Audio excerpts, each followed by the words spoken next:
Why would you ask me to stand up? Amoka asked bravely but calmly.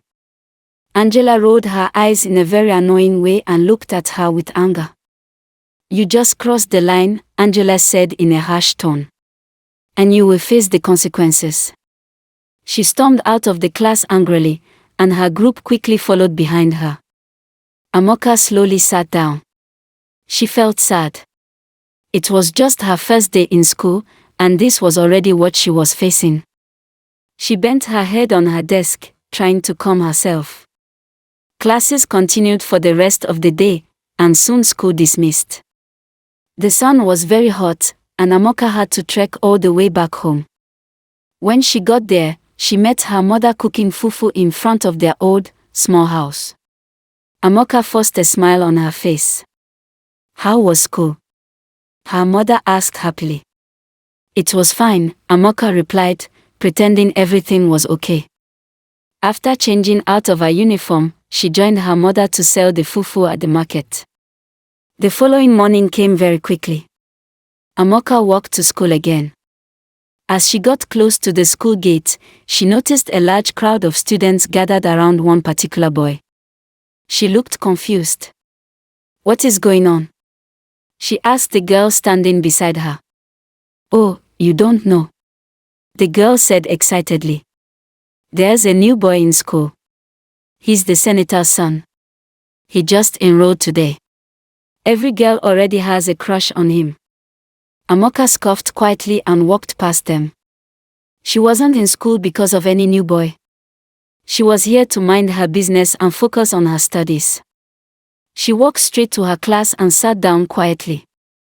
A few minutes later, Angela and her group walked into the class. Angela gave Amoka a deadly look before laughing loudly with her friends as they walked to their seats. They immediately started discussing the new boy. He's already mine, Angela bragged confidently. Her group cheered and praised her. He doesn't even know it yet, one of them laughed. Just then, the class teacher walked into the classroom with the new boy. The classroom instantly became noisy. Class, settle down, the teacher said. She introduced the boy to everyone and pointed to an empty seat for him. Immediately, the girls in the class started whispering and admiring him. Almost every girl was crushing over him. But Amoka didn't even turn to look at him. She simply faced the front and focused on her book. The boy noticed. He felt proud of the attention he was getting, but he quickly realized something strange.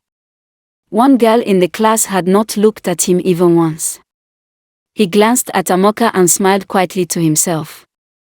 Classes continued. But throughout the lesson, Angela was hardly paying attention. Her eyes were fixed on the new boy sitting in front of her. She couldn't wait for break time to introduce herself. Immediately, the bell rang for break time, and Angela jumped out of her seat. Let's go, she told her friends excitedly. They rushed out of the classroom to find the new boy. Amoka also stepped out of the class. She was walking toward the library, looking around the beautiful school environment and admiring everything. Suddenly, a hand tapped her shoulder. She turned around. It was the new boy. Hello, he said with a smile. My name is Patrick. Amoka, she replied politely. Nice to meet you, Patrick said. Nice to meet you too, Amoka answered. She was about to walk away when Patrick called her again. Wait, can we be friends? At that exact moment, Angela and her group were walking in their direction. Angela stopped immediately when she heard Patrick's question. Her face slowly turned dark with anger. She stood there watching them. Her group of girls behind her also looked at Amoka with hatred. Meanwhile, Amoka and Patrick were still standing face to face. Amoka smiled politely, not noticing Angela and her group staring at them. Angela clenched her teeth and muttered angrily to herself. This girl is really trying me. She whispered something to her group, they smiled faintly and walked away.